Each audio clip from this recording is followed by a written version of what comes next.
მოგესალმებით, მე ვარ ირაკლი ტაბლიაშვილი, ეს არის ტაბლოს ავტოსტუდია.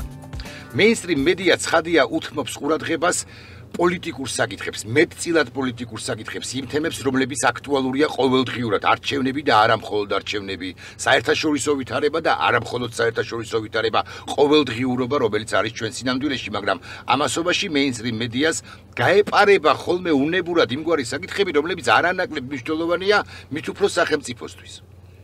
მაგალითად ეს ერთ-ერთი თემაა, რომელსაც ახლა შევეხებით დღევანდელ გადაცემაში ტაბლოს ავტოსტუდიაში, მედიაცია და მედიაციის აუცილებლობა. Ბევრი ადამიანი ერთმანეთში დავობს, ბევრი ადამიანი ერთმანეთთან კამათობს, მსჯელობს, დავობს, უფრო ზუსტი ტერმინია ალბათ, მიდიან ადამიანები სასამართლოში და იმ სასამართლოში, რომელიც დევალვირებულია, რომელიც ნდობა ან რეპუტაცია დაკარგულია.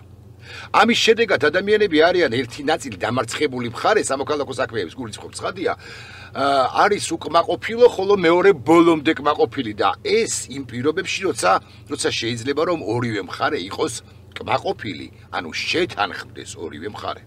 ანუ შეჯერდეს იმგვარ გადაწყვეტილებაზე, რომელიც ორივე მხარისათვის არის მეტნაკლებად ან მეტად ან ნაკლებად მისაღები. ირაკლი ყანდაშვილი, საქართველოს მედიატორთა ასოციაციის ხელმძღვანელი იქნება ჩემი დღევანდელი სტუმარი. ეს ასოციაცია დაფუძნდა გასული წლის დეკემბერში და განსაკუთრებით საინტერესოა მისი სამუშაო პროცესი, მისი ქმედებები COVID-19-თან მიმართებაში, იმიტომ რომ COVID-19-მა თავდაყირა დააყენა რეალურად შრომითი ურთიერთობები ჩვენ სინამდვილეში ერთი კომპანიის ხელმძღვანელმა გაანთავისუფლა ამავე კომპანიის თანამშრომელი, ისე რომ შესაძლოა დაარღვია გარკვეული კანონი. ან ერთ სუბიექტს აქვს დავა მეორე სუბიექტთან COVID-19-დან გამომდინარე პრობლემების გამო.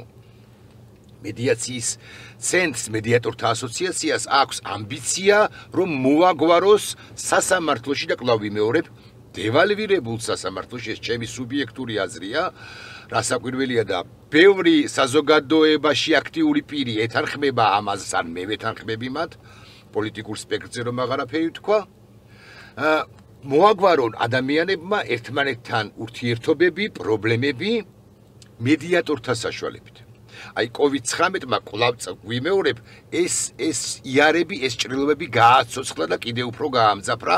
მედიატორთა ასოციაციას აქვს ეს ამბიცია, კიდევ ერთხელ ვიტყვი.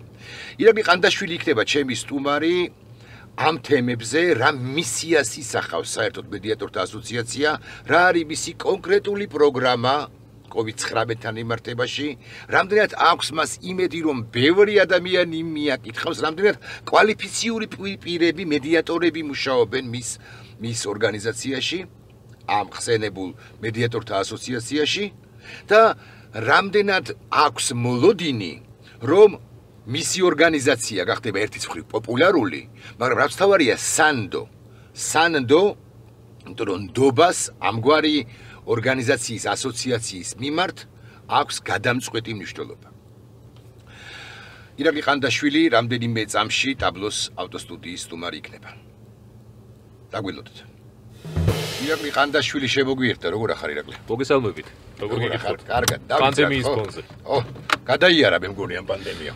თქვენ პირშაქარი იმედია. ხო, მეორე მესამე ტალღას ელოდებიან მართალია, მაგრამ მე ვფიქრობ, რომ მაინც რაღაც ძირითადი პიკი ამ ქვეყანა ყოველ შემთხვევაში იტანა და საკმაოდ წარმატებითაც. კარგი, ეს სხვა თემაა.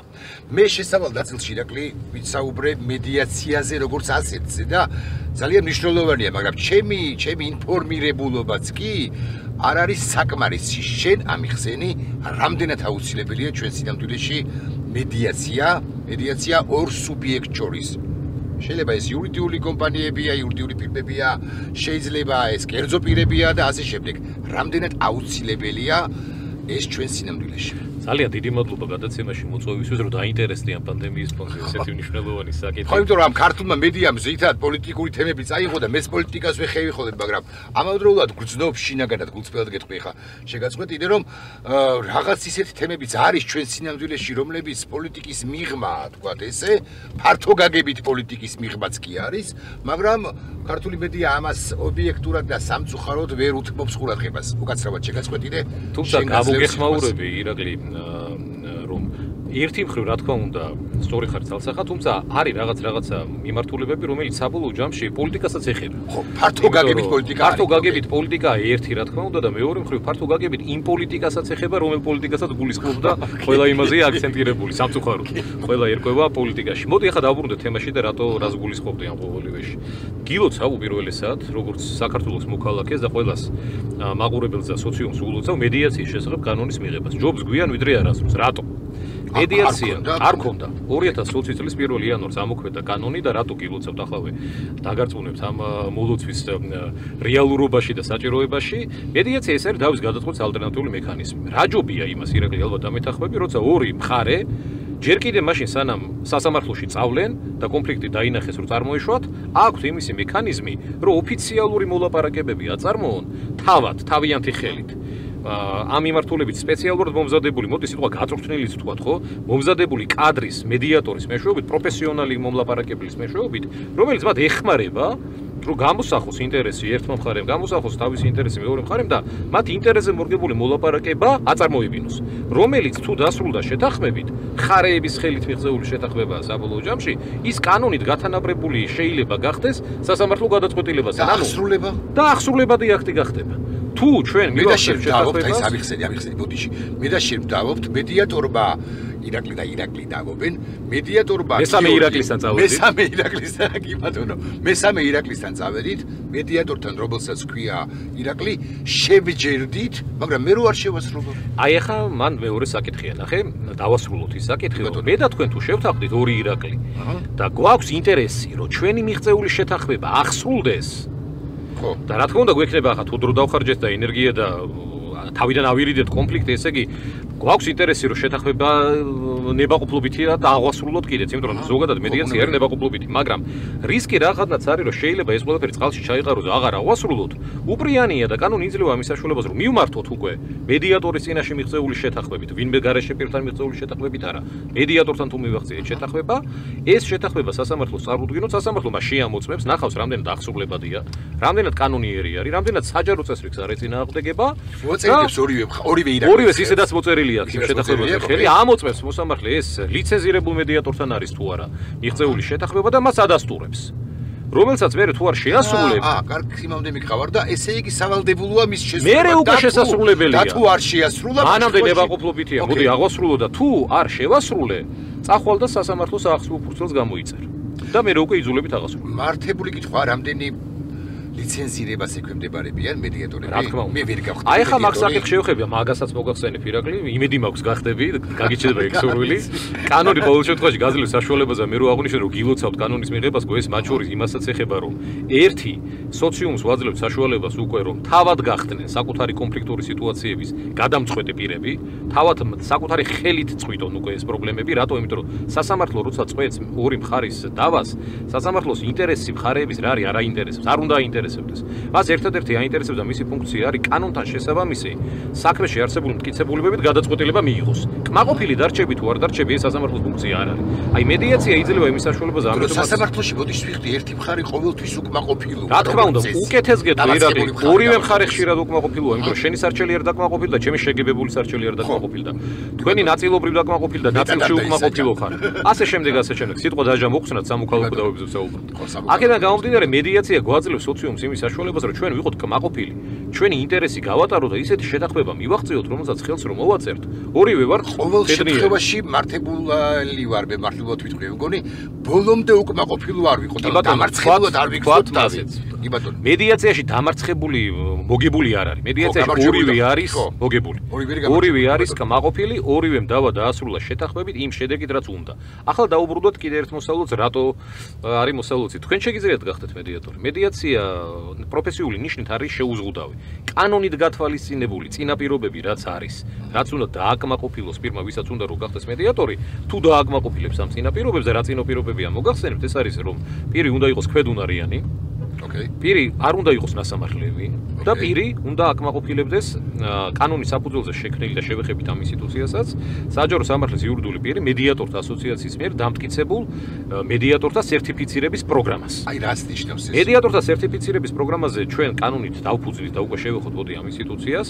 კანონი 1 იანვარს ამოქმედა, თუმცა გარდამავალი დებულებებით დაფუძნდა 14 დეკემბერს 2019 წლის საჯარო სამართლის იურიდიული პირი მედიატორთა ასოციაცია, რომელსაც ამ შემთხვევაში მე წარმოვადგენ, მისი პირველი თავმჯდომარე გახლავართ და ჩვენ სადაფუძნებლო დოკუმენტით წესდებით გავწერეთ ასევე ის ვალდებულება, რომ 2020 წლის 1 ივლისამდე და ძალიან ახლოა უკვე ეს დრო, ჩვენ სოციუმს შევთავაზებთ ახალ ამ შემთხვევაში სტანდარტებს პროფესიაში შემოსulis მედიატორთა სერტიფიცირების პროგრამას. დავიულოთ მცირე ხანი. სიტყვა გამოცდა ალბათ არ უნდა ვიხმაროთ, იქ იქნება რამოდენიმე კომპონენტი, როგორიც არის სასწავლო კომპონენტი, რომ ჩვენ მომავალი მედიატორების ამ შემთხვევაში როგორც დარება ვისწავლოთ ისეთ რაღაცა ის აუდგინოთ სტანდარტი, რომ თეორიული ინფორმაცია მიიღონ, პრაქტიკულ უნარებში გადამზადდნენ, რაც მედიატორს უნდა ახასიათებდეს. საერთაშორისო პრაქტიკა საერთაშორისო პრაქტიკა არის ძალიან ეგეთი. საერთაშორისო პრაქტიკა შემილია გითხრათ, რომ მედიაცია ზოგადად მოდი ასე ვთქვათ, ეს არის ბელგიაში შეერთებულ შტატებში. ევროკავშირის წევრ ყველა ქვეყანაში განვითარებულია აღნიშნული დავის გადაწყვეტის მექანიზმი, ევროკავშირის დირექტივაც არსებობს ამასთან დაკავშირებით და მისცა ბიძგი ევროკავშირის ყველა ქვეყანას, რომ კანონები მიიღონ მედიაციის შესახებ და მე უკვე გადავედი ხელშეკრულების ფარგლებში. მაკეთკენ მივდივარ, მე გადავიდა უკვე ეს მოთხოვნა ევროპის საბჭოს ყველა წევრ ქვეყნის მიმართულებით და ჩვენც ერთ-ერთი ევროპის საბჭოს წევრი ქვეყანა ვართ და ასოცირების ხელშეკრულების დღის ეს რიგით გათვალისწინებული ვალდებულება არის საქართველოსთვის, რომ 2021-მდე ეს კანონი უნდა მიღებულიყო და მივიღეთ კიდეც. დაუბრუნდეთ ახლა ამ გაერთიანებას. ეს არის დამოუკიდებელი გაერთიანება, თვითრეგულირებადი. მას ყავს თავმჯდომარე, ყავს საერთო კრება, რომელიც ირჩევს თავმჯდომარეს, ყავს აღმასრულებელი საბჭო, რომელსაც ასევე ირჩევს საერთო კრება და ეყოლება ეთიკის კომისია. ეს არის პროფესია, რომელიც თავად ადგენს სტანდარტს პროფესიაში შემოსვლის და მუშაობს მედიაციის განვითარების პოლიტიკის დანერგვაზე, როგორც სასამართლო მედიაციის მიმართულებით, ასევე კერძო მედიაციის მიმართულებით. ეს ორი უკვე გავმიჯნეთ, ხო? დავები, რომელიც სასამართლოშია, დამხარეებს უნდათ, რომ მიემართოს მედიაციას თავად სასამართლო მედიაციაში გადაინაცვლებენ და სასამართლოში წასვლის გარეშეც ორი მხარე შეიძლება პირდაპირ მედიატორთან აღმოჩნდეს. ამ გაერთიანების ამ შემთხვევაში მათ შორის ერთ-ერთი მთავარი მნიშვნელობის მატარებელი ფუნქცია არის, რომ სოციუმამდე მიიტანოს ინფორმაცია მედიაციის შესახებ, იმიტომ რომ ბევრმა არ იცის, სტატისტიკა შემილია გითხრა, რომ საქართველოში 2019 წელს ჩატარებული კვლევით, გაეროს განვითარების ფონდმა ჩაატარა კვლევა 13.4%-მა მოსახლეობის იცის მარტო სიტყვა მედიაციის არსი. მედიაციის არსი და აი დეტალები უკვე როგორც დავის გადაწყვეტის მექანიზმი როგორ რეგულირდება, ეს ძალიან შორს არის. არა და ნახეთ რამხელა ნოვაცია. თამამად შეიძლება ითქვას, რომ ბოლო 10 წლეულის ერთ-ერთი მნიშვნელოვანი სამართლებრივი რეფორმაა. უფრო თამამადად შეიძლება ითქვას, რომ ჩვენ საზოგადოებას ხელში მივეცით ბერკეტი. თავად დაარეგულიროს თავისი პრობლემა. გამომდინარე იქიდან, რომ რაც თავარია, აი ეგ უკვე არის თამდევის შედეგი სასამართლოს განტვირთვა, რა თქმა უნდა, თამდევის შედეგი იქნება და ეს მარტო განტვირთვა არ არის, ირაკლი. სასამართლოს წინაშე ბევრი გამოწვევაა ზოგადად. ჩვენ ქვეყნის მაგალითზე შეიძლება ითქვას, იქ ნდობის ფაქტორია, სოციუმის ამ შემთხვევაში, მათ შორის მოლოდინი რომ მიიღებს გამჭვირვალე და ხარისხიან მართლმსაჯულებას, ეს ყველაფერი მათ შორის არის დამოკიდებული სასამართლოს ეფექტურობაზე და სასამართლოში როცა არ არის ბევრი მოსამართლე და მიმართვიანობა არის დღიურად რამოდენიმე ათასი, სასამართლო იტვირთება.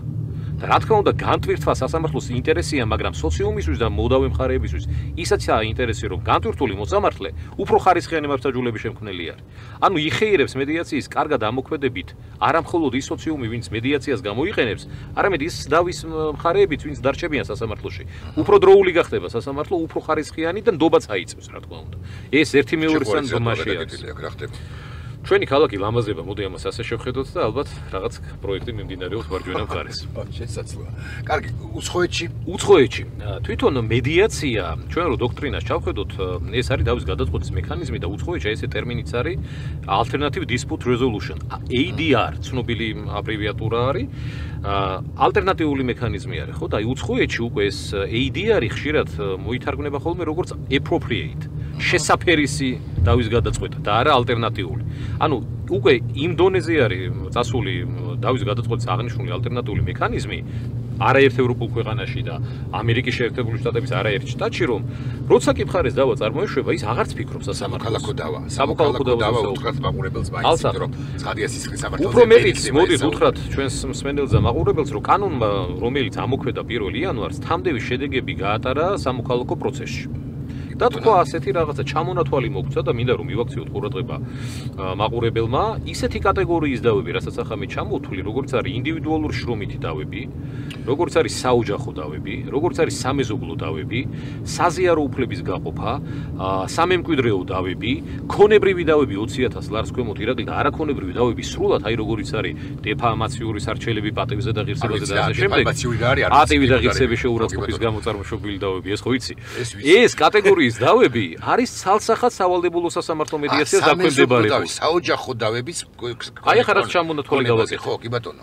არაქონებრივი, სრულად ქონებრივი 20000 ლარს ქვემოთ. რო გადავხედოთ ჩვენ ახლა გვისმენს ალბათ არაერთი იურისტი, რო გადავხედოთ ჩვენ იურისტების პრაქტიკას, ვნახავთ რომ თითქმის 40-50% მოქმედი ადვოკატების ეს ამ კატეგორიის დავები არის. და ეს მედიან სასამართლოში იწელება პროცესი, ბუნებრივად იწელება, მაინც და მაინც იმას კი ვლაპარაკობ, რომ ცუდები არიან ნებსით თუ უნებლიეთ შედეგი ეს გვიდგება.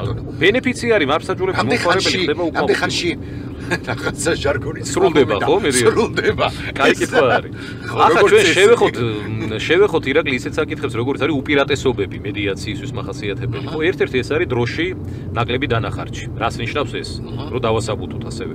სასამართლო სამართალ წარმოება როგორც უკვე აღინიშნა, რადგან ნებსით თუ უნებლიეთ გრძელდება დიდხანს და ის კანონით დადგენილი ვადები ვერ იცვება, მედიაცია არის 45 დღიანი სასამართლო მედიაციის შემთხვევაში. კი ბატონო. ცადა დედამიწა სხვაობა და მეთანხმია ხო? თუნდაც კანონით გათვალისწინებული ერთი ინსტანციის ორთვიან ვადასთან რადგან პერიოდში სასამართლო და დასრულდება. თუმცა არ სრულდება. ამ შემთხვევაში მედიაცია სასამართლო მედიაცია 45 დღის მანძილზე გრძელდება. ერთჯერადი 45 დღიანი გაგრძელებით. რაც ნიშნავს იმას, რომ სოციუმი თუ შეთანხმება უნდა, ნამდვილად საკმარისი დრო არის და ძალიან კმაყოფილი დარჩება, იმიტომ რომ დაზოგავს ძალიან დიდ დროს. ფინანსური კუთხითაც ძალიან მომგებიანი არის მედიაცია, ესეც რო უთხრათ. ჩვენს მსმენელს თუ ჩვენ სასამართლოში სამი ინსტანცია მოგვიწევს სიარული, ჯამურად ვიხდით დავის საგნის ღირებულების 12%-ს. ეს არ არის პატარა თანხა. დავის საგნის პირველი ინსტანცია არის 3% ბაჟი, ღმერთმა გაშოროს, თუმცა არ გაგიგურდეს რო გქონდეს, ეს ღორებისეული მომენტი არის. მიწის რო არ გვინდა ხდებოდეს, მაგრამ ხო ხდება. ხდება ხოლმე. მეორე ინსტანციაში თუ დავა იქნება ინიცირებული 4%-მდე იხდი მერე და ბაჟს და თუ მესამე ინსტანციის გავლაც გიწევს 5%-მდე იხდი ბაჟს. მედიაციაში ბაჟი არ არის, სასამართლო მედიაციაში. ბაჟი უკვე გადახდილი არის. და არის მედიატორის მოსახურება. სასამართლო მედიაციაში არც ეს არ არის. სასამართლო მედიაციაში არ არის, მაგრამ ხო. კერძო მედიაციაში ბაჟი არ არის და რჩება მხოლოდ მომსახურება მედიატორის. რომელიც შეიძლება იყოს 50 ლარი, 5 ლარიდან ეს ეს უკვე მედიატორის დასადგენი იქნება და ორივე მხარის მხრიდან სავარაუდოდ იმ კარგი რეპუტაცია ვისაც აქვს. ყველა მედიატორს აქვს კარგი რეპუტაცია, შეიძლება შენთვის აქვს. ვიღაცა უფრო მისაღებია, ვიღაცა არ არის მისაღები, რა თქმა უნდა. იმიტომ რომ ვინც მედიაციაში ვაგვარებ უფრო ვეხმარები, მხარეებს თავად მოაგვარონ, თავად გადაწყვიტონ მათი კონფლიქტური სიტუაცია. ანუ ნახე მარტივად რომ თქვათ და აი ძალიან ისეთი აღქმადი რომ იყოს რელსებიდან დაძაბულობის საზოგადოება გადმოგვყავს რელსებზე შემათახმებელი პროცედურის. საზოგადოებაში მოდი ესეც მაქრევინე ირაკლი. საზოგადოების შემადგენელი არის რა თქმა უნდა ფიზიკური პირები. მათ როცა ჩვენ რელსებიდან დაძაბულობის გადავიყვანთ მოლაპარაკების რელსებზე, ეს იმას ნიშნავს, რომ მათ შორის ურთიერთობა მარტივდება. მათ შორის ხვალინდელი დღე ერთმანეთთან ურთიერთობის უკვე შესაძლებელი ხდება. არა მხოლოდ ფიზიკური პირები, ჯერ ფიზიკური პირი დავიწყე. ანუ ნახე ეს რამხელა საქმე არის, რომ საზოგადოება სოციალურ მშვიდობას ეჩვევა. და დაძაბულობის მარჟა იწევს იგივეა იურიდიულ პირებზე, ბიზნესებზე, რა თქმა უნდა. გამომდინარე იქიდან, რომ ბიზნესების დავა დარგს აზარალებს. ამა თუ იმ ბიზნესის დარგს, სამეწარმეო მიმართულების რომელიმე დარგს აზარალებს. ორი ბიზნესი ერთმანეთთან რომ არის კონფლიქტურ სიტუაციაში, დარგი ვერ ვითარდება. იმ კომპანიის სამეწარმეო საქმიანობას ექნება პრობლემა და რა თქმა უნდა ეს მექანიზმი როცა სოციალური მშვიდობისგან ხელს გვიბიძგებს, ორივე მხარე კმაყოფილი უნდა დარჩეს. ცუდად გეტყვი, ეხლა საიდან გამახსენდა და რატო გამახსენდა? 2012 წელს ერთ-ერთ მედია საშუალებას 12 წელს არ გვიდგინე 8 წლის წინ, აი ეს პერიოდია, როდესაც ყოფილი ხელისუფლება მიდის, ახალი ხელისუფლება მოდის და ასე შემდეგ და ნუ ეს ტელედებატები არის იმდენი დღევანდელ დღეს რომ გაუკვირდება და ერთ-ერთ ტელედებატში მივიღე მონაწილეობა, რაღაც დაპირისპირებული მხარეები რაღაც და არ მახსოვს ვინ თუ არ ვცდები ჟანა ჯავახიშვილმა, მაგრამ შესაძლოა ვცდები თქვა რომ რამდენად აუცილებელიაო, რამდენად კარგიაო, რამდენად კარგი იქნებაო, რომ არსებობდეს კერძო მედიაციის საშუალება, რომ აი რაღაც სასაქმეები შევიტანოთ ამ ამ ინსტიტუციაში და შესაბამისად სასამართლო განტვირთოთო ამ რა ეს ჯერ კიდე 2012 წელს და აგე 2020 წელს 8 წლის თავზე კანონიც. თუმცა სამართლიანობა მოითხოვს რომ ითქვას რომ მედიაცია საქართველოში ახლა 2020-ის 1 იანვარს კანონი ამოქმედა, თუმცა 2012 წელს სწორედაც სამოქალაქო საპროცესო კოდექსში შევიდა ცვლილებები და ამოქმედა უკვე 1 იანვრიდან 13 წლის და პილოტურ რეჟიმში მუშაობდა მედიაცია. თბილისის საქართველოს რა რაოდენობა შეიძლება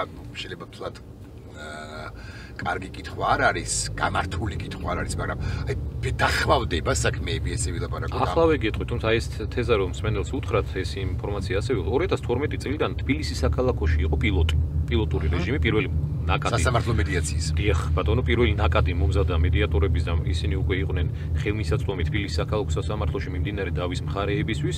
ამას მერე ფეხი აუბა რუსთავის სასამართლომ, ფეხი აუბა მცხეთის სასამართლომ, მათ შორის გორის სასამართლომ და უკვე 2020-ის 1 იანვრამდე მოვედით 4 სასამართლო სამედიაციო ცენტრი. ბევრი საქმე შევიდა. საკმაოდ. და 2020-ის 1 იანვრიდან უკვე იუსტიციის უმაღლესმა საბჭომ ასევე მიიღო გადაწყვეტილება და თავისი მხრივ ხელს შეუწყობს ყველა რაიონულ სასამართლოში მედიაციის ცენტრის დანერგვას. კანონის მოთხოვნაც არის. ახლა რაც შეეხება საქმეთან ნაკადს, ირაკლი, როცა ორი ადამიანი დასხდება. ეხლა მე და თქვენ რო გქონდეს დავა. მამუკა და აიქით ნახე ზვიადი. აი კი ბატონო, მამუკა და ზვიადი. ხო. გნებავთ შეპესე მამუკა და შეპესე ზვიადი. ფიზიკური პირებიც და იურიდიული პირებიც. რო დავსხდებით და დავფიქრდებით. თუნდაც ინდივიდუალურად, მაგრამ მე ეს იმპულსები ერთი მეორისაკენ წავა, იმიტომ რომ ჩვენ დავის მხარეები ვართ. ნაკლები დრო თუ დამეხარჯება.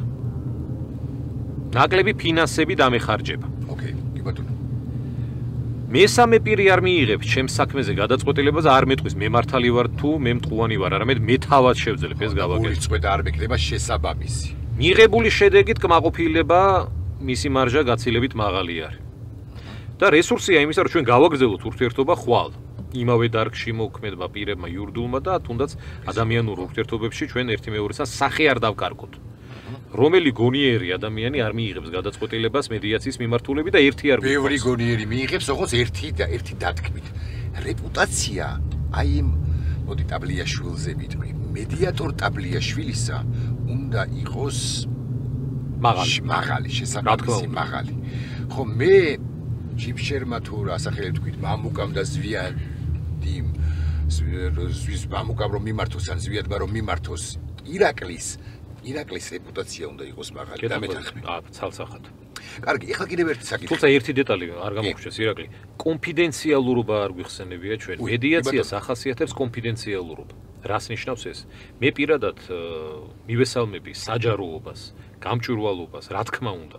უფრო მეტიც მე მე-15 წელია საადვოკატო საქმიანობას ვეწევი და სამოქალაქო პროცესით გათვალისწინებული საქვეყნოობის პრინციპი ძალიან მისაღები და სწორი და სტანდარტი არის. რაზეა საუბარი? თუმცა როცა მხარეებს აქვს საშუალება თავად გადაწყვიტონ, რომ მათი თუნდაც დავა, მისი შინაარსი დარჩეს კონფიდენციალური და მათ უკვე ეს არჩევანი აქვთ. ბევრი ამ მიმართულებით ნაბიჯ გადადგამს და რატო? არც ერთ და ალბათ ამეთანხმები, არც ერთ ბიზნესს თუ აქვს დავა, გნებავთ ბიზნესის შიგნით პარტნიორებს შორის, გნებავთ სხვა კონტრაგენტად, მეორე მხარე ბიზნესთან. არც ერთის ინტერესში არ შედის ხოლმე, რომ მათი თუნდაც შემოსავლების საკითხი, მათი თუნდაც ვისთან აქვთ კონფლიქტი, კონკურენტებისთვის გახდეს საჯარო, მესამე პირებისთვის გახდეს საჯარო, ხომ ასეა? ხო, მაგრამ ერთი კითხვა მაქვს, ამასობაში მედიას ხო შეუძლია გამოჩხრიკოს და ვარქვათ ეს მედიას ბევრი რამე შეუძლია, მაღალი საზოგადოებრივი ინტერესი ჩვენ დიდ პატივს ვცემთ მედიას, თქვენი ჩათვლით რა თქმა უნდა, მაგრამ სხვა რაღაცაზე აქვს საუბარი იმაზეა, რომ როდესაც მე და თქვენ წარმოგეშვა და მედიაციაში აღმოჩნდებთ ეს უკვე კონფიდენციალური პროცესი არის. ანუ იმას ვერ ძიღებთ კონფიდენციალური აუცილებლად თუ კონფიდენციალური შეთანხმების საფუძველზე. შეთანხმების საფუძველზე პირობები, მაგრამ ზოგადად პრინციპი არის კონფიდენციალურობის. აქედან გამომდინარე ორი ბიზნესი დაფიქრდება, რომ რატო უნდა იცოდეს ჩემი დავის შესახებ თუნდაც მესამე პირმა. მოდით კონფიდენციალურ პროცესში ვილაპარაკოთ და მორიგებას მივახდინოთ. ფიზიკური პირების მიმართულებითაც ირაკლი ალბათ დამეთანხმები საოჯახო დავები მაგალითად. რომელ ამ შემთხვევაში საოჯახო დავის მონაწილე მხარე სიამოვნებს, რომ მათი სამზარეულოს საკითხები გამოდის საჯარო პროცესზე, სადაც სტაჟიორები ესწრებიან, მესამე პირები საჯაროა პროცესი სასამართლოში შევლენ მოისმენენ, არავის არ სიამოვნებს, ხო? სამოქალაქო საქმეები. სამოქალაქო დავები ცალსახად. აქედან გამომდინარე კონფიდენციალურობა ასევე როგორც უპირატესობა არის, რაც მედიაციას საბოლოო ჯამში ერთი მეუღლე მეორე მეუღლეს ართმევს, უნდა როიალი, ხო ეს არ არის 20000 ლარს ქვემოთ, ხო ზორე? 20000 ლარს ქვემოთ კონებრივი დავი. და ერთი დეტალი რაც ახლა აღნიშნე ირაკლი რეპუტაციაზე მე ცალსახად მინდა გითხრა და უთხრა მაყურებელსაც რომ ეს არის იმდენს იზავრო მე გადმოვალ დავიწყებ ახლა იმას შევსებას რაღაც რო ჩამოვაყალიბებ სიამოვნებით.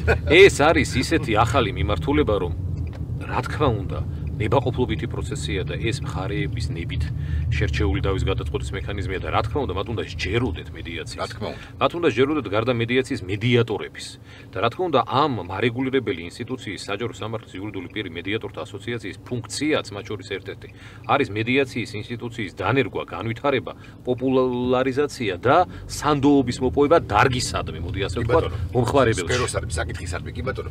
ირაკლი აუცილებლად უნდა ვისაუბროთ COVID-19-თან კონტექსტში. COVID-19-მა ყველა შეგვეხო. ყველა შეგვეხო COVID-19 და თუმცა დავამარცხეთ. თუმცა დავამარცხეთ და ესეც დავიწყეთ მე და შენ გადაცემა და მაგრამ შრომითი ხელშეკრულებები, შრომითი ურთიერთობები ერთგვარად ან მნიშვნელოვან წილად დააზარალა ცალკეულ ცალსახად ბევრ კომპანიაში.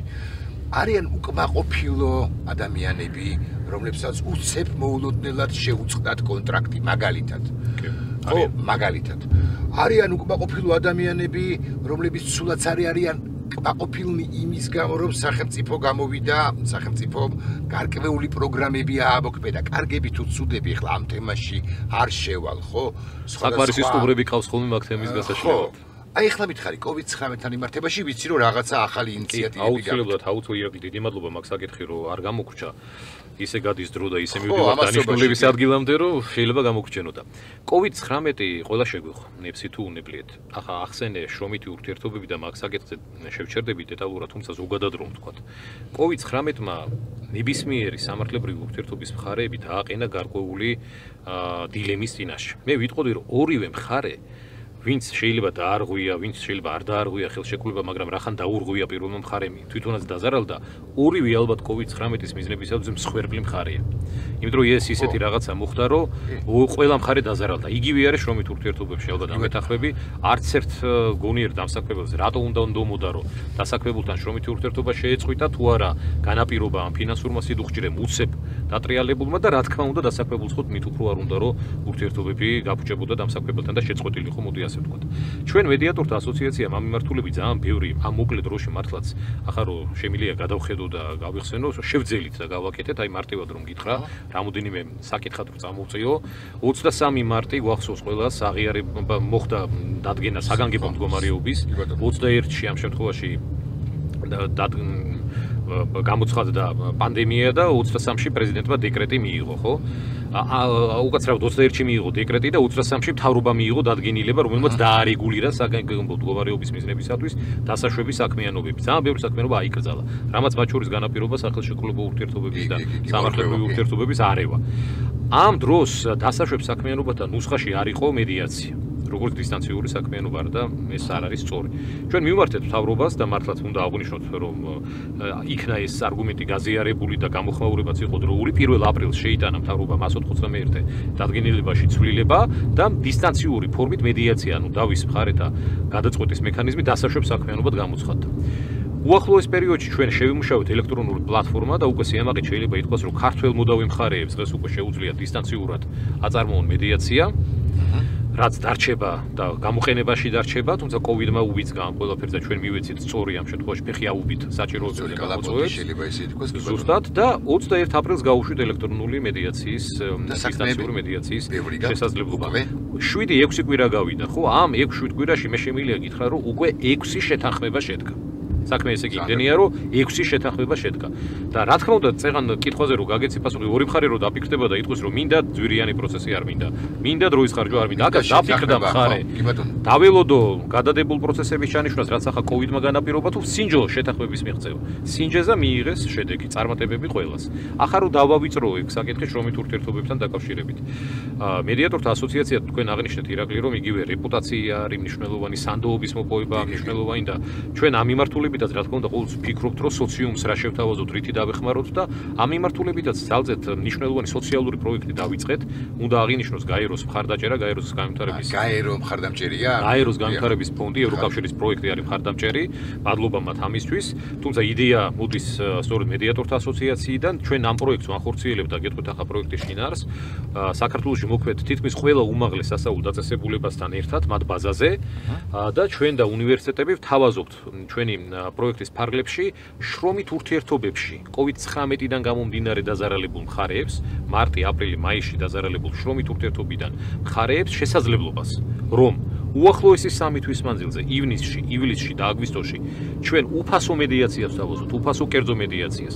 რას ნიშნავს ეს? ეს ნიშნავს იმას, რომ დაინტერესებულმა პირებმა შეუძლიათ მოგმართონ დაინტერესებულმა პირებმა ეს უნდა მეკითხა დასაქმებულმა და დამსაქმებელმა ორივე ერთად მედიაცია ნებაყოფლობითი ორივე მხარე ჩართულობას აჭიროებს ორივე მხარე მომართვით შეიძლება ერთმა მოგმართოს თუმცა გაარკვიოს მე დეტალები და მეორე მხარეს მიმართოს რომ აი ესეთი შესაძლებლობა გვაქვს და რომ არ შევიდეთ ჩიხურ სიტუაციაში და დავა სასამართლოში არ გადავზარდოთ მოდი მოლაპარაკების მიზნისთვის შევეხმიანოთ მედიატორთა ასოციაციას შეიძლება ძალიან არაკომპეტენტური კითხვაა ძალიან ბევრ მოქალაქეს აქვს დავა ფინანსურ ინსტიტუტებთან მე ბანკთან არ დავასახელებ რომელი კონკრეტულ ბანკს შეიძლება თუ არა აქაც მედიაციის გზით ძალიან კარგი შეკითხვა არის და დაუბრუნდები მაშინ უკვე კანონის დათქმას და კანონში წერია ასეთი რაღაცა სამოქალაქო პროცესში რომ 1 იანვრიდან ირაკლი ონლაინ სესხები საკრედიტო გარიგებები 10000 ლარს ქვემოთ სასამართლო მედიაციას ექვემდებარება ისევე როგორც კანონში იყო და არის დათქმა რომ ნებისმიერი კატეგორიის სამოქალაქო დავა რაზეც ორი მხარე გადაწყვეტს რომ მათი ნებით მოხდეს მედიაციის ინიცირება შეიძლება დაექვემდებაროს სასამართლო მედიაციას ისევე როგორც რა თქმა უნდა კერძო მედიაციაში ნებისმიერი კატეგორიის დავა შეიძლება მხარეთა გადაწყვეტილებით აღმოჩნდეს და მე მინდა მოუწოდო საზოგადოებას რომ სადეთ მეგობრებო მედიაცია ვსინჯოთ დავზოგოთ დრო დავზოგოთ ენერგია შევინარჩუნოთ ერთმანეთთან ურთიერთობები და ჩვენი ხელით მივაღწიოთ ჩვენ ინტერესზე მორგებულ მოლაპარაკების შედეგად ჩვენ ინტერესზე მორგებულ შეთანხმებას რომელსაც ორივე მხარე დავრჩებით კმაყოფილი და დიდი მართლაც აქ უკვე შეიძლება ითქვას სახელმწიფოებრივი საქმეც გაკეთდება სოციალური მშვიდობის დამკვიდრება მოხდება და ეს ყველაფერი ერთად განავითარებს ქვეყანას. მით უფრო ეს ალბათ უნდა გავაკეთოთ იმის გათვალისწინებით თუ მედიატორთა რეპუტაციაში დავრწმუნდებით დროთა განმავლობაში და იმის გათვალისწინებით რომ თუ ჩვენ გვსურს რომ საზოგადოება გარდაიქმნას ევროპული ტიპის საზოგადოებად უნდა გავითვალისწინოთ ტრადიციული ევროპული სახელმწიფოების საზოგადოების მიდგომა ან დამოკიდებულება შეიძლება ასე ითქვას კერძო და სასამართლო მედიაციის მიმართაც, იმიტომ რომ იქ ყველაფერი არ მიდის სასამართლოებში და ყველაფერი ჯონ სმიტების კისერზე არ არის, ანუ მოსამართლე ჯონ სმიტების, რომლებიც იქ არიან, ასე მაგალითად ბრიტანეთში ან ჰოლანდიაში შესაბამისად სხვა საკითხებზე. კანონმდებლობამ მოგცა დღეს საშუალება, რომ ჩვენ თავად შევქმნათ ჩვენი ხვალინდელი დღეს სამართლებრივი რეგულაციების გათვალისწინებით, აღმოფხვრათ კონფლიქტი და ვიყოთ ჩვენ თავზე დამოკიდებული და შედეგით საბოლოო ჯამში ვიყოთ კმაყოფილი. ხელით გამოვიყენოთ ეს შესაძლებლობა. ტრადიციულად. ამჯერად უკვე ტრადიციულად. დიდი მადლობა. დიდი მადლობა ირაკლი, წარმატებას გისურვებ, დიდი მადლობა. წარმატებას გისურვებ საქმიანობაში უპირველეს ყოვლისა, პირად ცხოვრებაში ცხადია. ნახვამდის. აბა ბედნიერად, ნახვამდის.